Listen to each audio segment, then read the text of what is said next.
الله په خپل بندگانو باندې ډیر زیات مهربان دی. قرآن او حدیث پرانا کې علماء لیکلي دي و یو بنده باندې الله سم مصیبت او تکلیف راولي او هغه تکلیف او مصیبت باندې صبر وکړي چې دا الله طرف نه الله راوسته دي زم د الله او په ما باندې چې کوم حالات راولي هغه را باندې الله راولي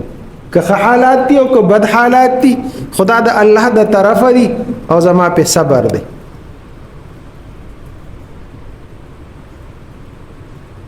الله پاک د دغه عمل دل ډبل اجر ورکي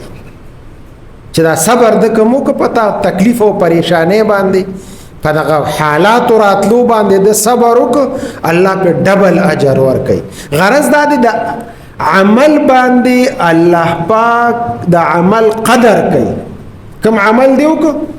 قدر کوي. مونږ چا سره مزدوري وک خو مالک رانه ناراض خفای رانه د مزدوري پوره ونکړه د چل ولوک خو الله د عمل قدر کوي. د خپل بنده وته پته ده چې دا کمزوري دی دی به زما سره بندګي وکي. الله وی په دغه معمولی عمل باندې چې دا تا کړی دی اخلاص هم پکې نشته عمل دې کمزوري کړی دی زه په ډبل اجر درک. الله داسې مهربان ذات او دا کوم آیاتونه چې ما تلاوت کړل مفسرینو د دې پرانا کې لیکلي دي وای ان مع العسر يسرا ان مع العسر يسرا دو ځله دا الفاظ ذکر کړي دي. د دې مقصد دا دی فلسفه پکې دقه ده چې الله پاک وای چې تکلیف مې د باندې راوس اسانتیا براولم اسانتیا براولم. وګوره ډبل بیان کړي الله پاک. نو الله پاک خپل بندگانو سره د مهرباني عمل کوي او دا غي د پاره کتابونه لیکي وي. ګوره یو سړی دی هغه په مانځ باندې ودرېد مسله د شریعت مسله مانځ ته ودرېد الله اکبر 2 رکعات وکړل په دغه ځای کې په شک کې چې ما 2 رکعات وکړل که 3 مې وکړل. اوس په دې شک کې دی لګیا دی ولاړ دی او دغه سوچ کوي چې ما 2 وکړل او که ما 3 وکړل.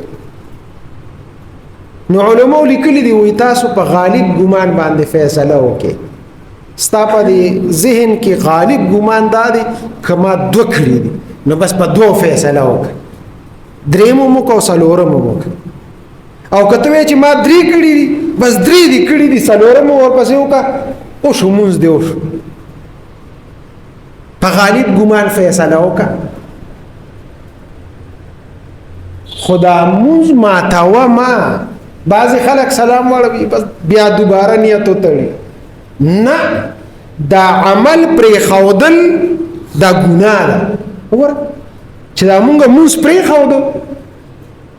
په مینس کې او بیا دوباره نیت تړم ما دا عمل قصدن پرې خود دا مې د ګناه کارو که دا ګناه ده مو عبادت په نه پرېږدي په شریعت عمل وکړه. شریعت تا ته دا وایي چې ته غالب ګمان باندې فیصله وکړه بس ستا مونځ ټیک دی. اوس ګوره دا مونځ مونږ څومره ناقص وکړه پته نشته کړي به هم 2 او مونږ به وایو جوړې 3 کړي. الله وایي ستا دا مونځ ما قبول کړی دی بس ته ما ته وه ما وګوره دا عمل قدر دی. الله زمونږ د عمل قدر کوي. کمزوري منظم وکړو رکعتونه هم پوره خدای خبر چې کړي دي که نه دي کړي او څونه سوچونه هم پکې وکړل خو الله وایي بس ما ته قبول دی که نه بس مزې کوه ځه ګرځه د پوره مانځه اجر پې درکو. الله د عمل قدر کوي. الله تو والله رؤوف بالعباد. رؤوف وای قدردان ته دستا د عمل قدر کوي پتا مهربان دی.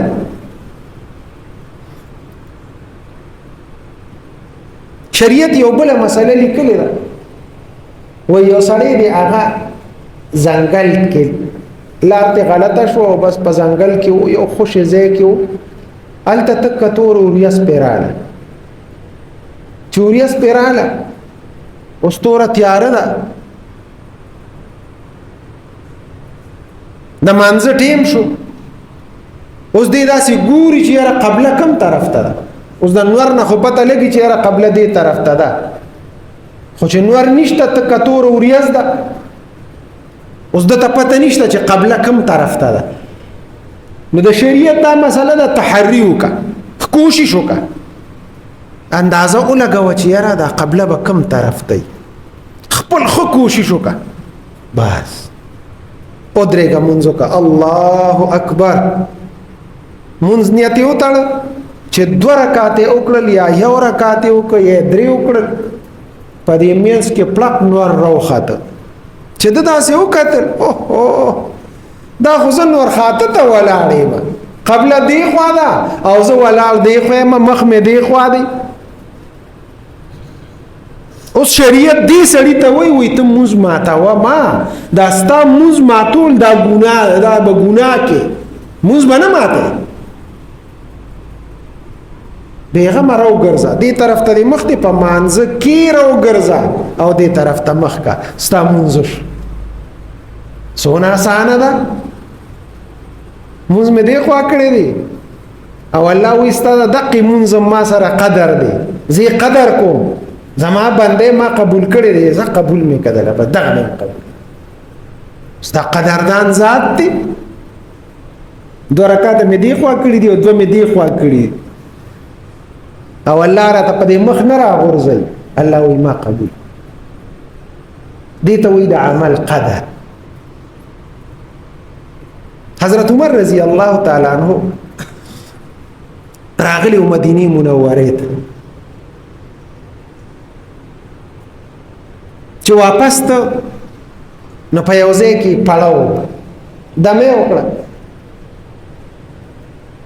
شپه ده ټول مرګري ودشو خاموشي وا دا ودسو که چاره دا مې وکړو مانځه ته ودرېد مونځ یې وکړ یو 2 رکعات چې کله مونځ ختم کړو بیا دعا یې کوله اوس هغه دعا په ټیم کې سپومې راختلې د 14 مزیدار خشته رڼا کوي او هوام لګي او دا موسم ډیر زیات مزیدار شو خشته شو د چې داسې سپومې ته وکتل 14 سپومې او ډیره خشته ښکارېده اخو عاشقان چې کله خسته شي وویني نو معشوقې را یاد شي بس سمدستی د دوانو جهانو د سردار مخ مبارک را یاد شو اوف ځکه چې پیغمبر علیه السلام مدغه سي ناستو صحابه به قتل میاش سپومې برا قتل و نو یو طرف ته به سپومې ته داسې قتل او بیا به د پیغمبر علیه السلام مخ ته قتل عاشقان او بیا به اندازه لګوله چې د سپومې خشته ده او کدا د پیغمبر علیه السلام مخ خشته دی نو یقیني ټول به دا خبره کوله چې د پیغمبر علیه السلام د مخ د سپومې نه څو چنده زیات خشته دی نه هغوی ته به د پیغمبر علیه السلام مخ را یادېده